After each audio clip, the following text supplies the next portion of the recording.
سیدنا صدیق اکبر نے بھی یہی وصیت کی تھی کہ میرا جنازہ پڑھ کے پھر حضور کے سامنے لے جانا اور سلام عرض کرنا. حضرت صدیق اکبر کی وصیت تھی حضور کے پاس لے جانا اور حضور سے اجازت مانگنا.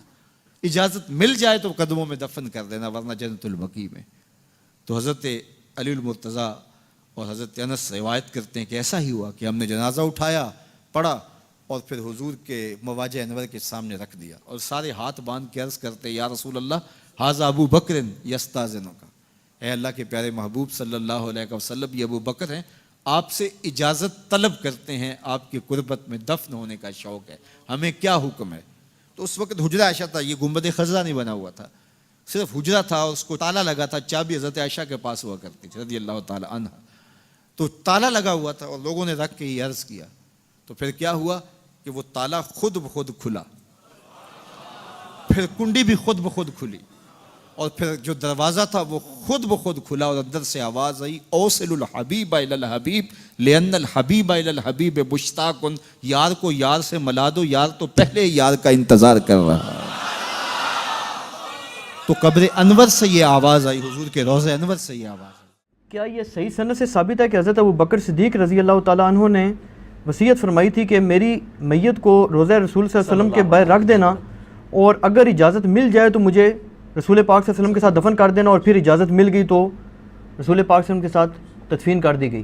ہاں, وہ یہ کہتے ہیں کہ جی وہ روضہ شریف سے آواز آئی کہ حبیب کو حبیب سے ملا دو. یہ میرے بھائیوں یہ تاریخی روایتیں, حدیث میں کہیں یہ موجود نہیں ہے, یہ بالکل جھوٹ ہے اور اس کا میں جھوٹ ہونا ثابت کروں گا. مجھے بتائیں کہ سیدنا ابو بکر صدیق رضی اللہ تعالیٰ عنہ کا یہ جو واقعہ کہتے ہیں اس میں الفاظ موجود ہیں کہ اگر نبی علیہ السلام کے روضہ شریف سے آواز آئی تو مجھے وہیں دفنا دینا, ادروائز مجھے مسلمانوں کے قبرستان میں دفنا دینا. ٹھیک ہے, یعنی سیکنڈ آپشن تو موجود تھا, کوئی ایشو تو نہیں تھا نا. اس سے بڑا ایشو تو سقیفہ بنی ساعدہ تھا جہاں پہ خلافت کے مسئلے میں اختلاف ہوا ہے. اس میں تو سیدنا ابو بکر صدیق نے نہیں کہا کہ ہم جاتے ہیں اور نبی علیہ السلام سے قبر مبارک میں جا کے فیصلہ کروا لیتے ہیں کہ آپ کا وصی کون ہے.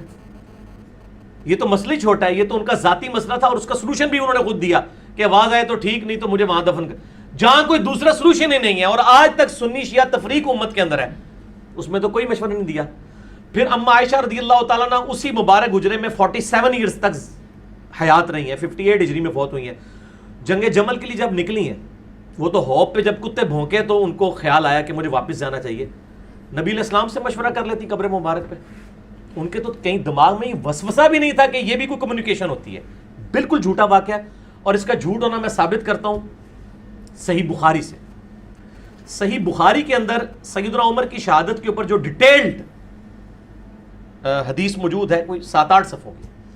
ہمارا ریسرچ پیپر 5B واقعہ کربلا کا حقیقی پس منظر 72 صحیح الاسناد حدیث کی روشنی میں, اس کے سٹارٹ میں میں نے وہ حدیث ڈالی ہوئی ہے. سیدنا عمر فاروق رضی اللہ تعالیٰ عنہ کا جب زخم لگے اس کے بعد کچھ دن وہ زندہ رہے.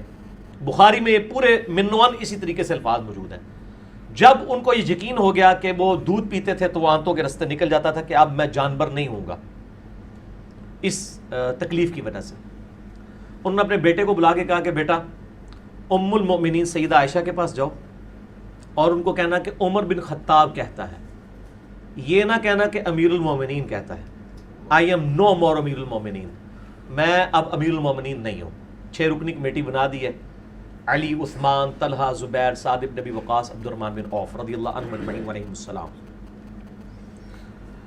تو یہ کہنا عمر بن خطاب, کہیں وہ اس کو اولو الامر منکم یعنی خلیفہ وقت کا حکم سمجھ کے نہ قبول کریں. کہنا عمر عرض کرتا ہے کہ وہ اپنے 2 ساتھیوں کے ساتھ دفن ہونا چاہتا ہے. تو سیدنا عمر کو چاہیے تھا, وہ کہتے ہیں کہ میرے پہلے تو پریسیڈنٹ سیٹ ہو چکا ہے کہ حضرت ابوبکر کے لیے بھی آواز آئی تھی, میرے لیے بھی آ جائے گی, تو میری بھی میت جا کے وہاں رکھ دینا. سر جھوٹ کے پاؤں نہیں ہوتے, یہ صحیح بخاری میں ہے. ٹھیک ہے جی. تو خیر ان کو وہ یہ 5B ریسرچ پیپر دے, میں ان کو حدیث کا نمبر بھی بتا دوں, پیچھے سے لا کے 5B دے, اٹھے 5B اتنے پڑے میں پیچھے یہ پڑا ہے, بلکہ یہ 5B میں مجھے میں یہ نا کہ نمبر ہی کوئی نہیں ہے, میں نمبر ہی دس دے میں انہوں نے. 5B میں یہ پورا آپ کی جو شہادت کا واقعہ ہے نا, صحیح بخاری میں 3700 پوری 3700 نمبر حدیث ہے, 3700 بخاری شریف میں. سیدنا عمر کی شہادت کا پورا واقعہ. اور ایک اس کا اور طریق ہے 7207. بخاری میں 2 ہیں, 3700 7207 انٹرنیشنل نمبر کے مطابق. ٹھیک ہو گیا جی. اب سیدنا عمر کی جب وہ وہاں پہ جا کے خواہش کا اظہار کیا گیا تو سیدہ عائشہ نے کہا میں نے وہ جگہ اپنے لیے رکھی ہوئی تھی, آج میں عمر کو اپنے پہ ترجیح دیتی ہوں. اور پھر سیدنا عمر کو وہاں پہ دفن کیا گیا. یہاں پہ تو کوئی پریسیڈنٹ سیٹ نہیں تھا, ہونا چاہیے تھا کہ اگر ایک پریسیڈنٹ سیٹ تھا اس کے مطابق عمل کیا جاتا. وہ ہے ہی بھی اٹھا, کچھ نہیں تھا. ٹھیک ہے.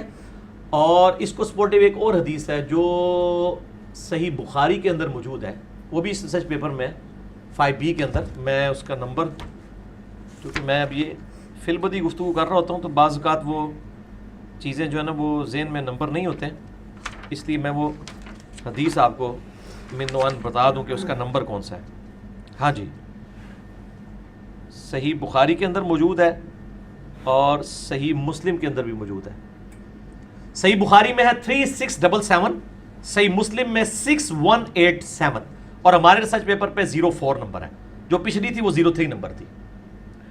کہ عبداللہ ابن عباس کہتے ہیں کہ میں سیدنا عمر کی میت کے پاس بیٹھا ہوا تھا اور لوگ زارو قطار رو رہے تھے اور حضرت عمر کی میت پہ ان کے لیے تعریفی کلمات کہہ رہے تھے کہ جی آپ کے اسلام کو یہ فوقیت ملی, یہ ہوا, رومن پرشین امپائر گر گئی.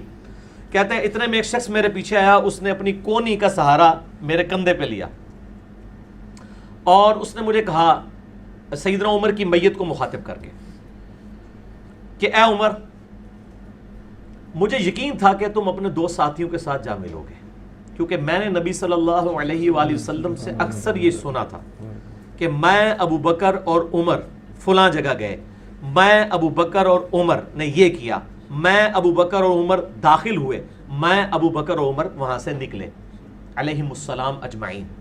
تو مجھے یقین تھا کہ آپ اپنے 2 ساتھیوں سے جا ملیں گے.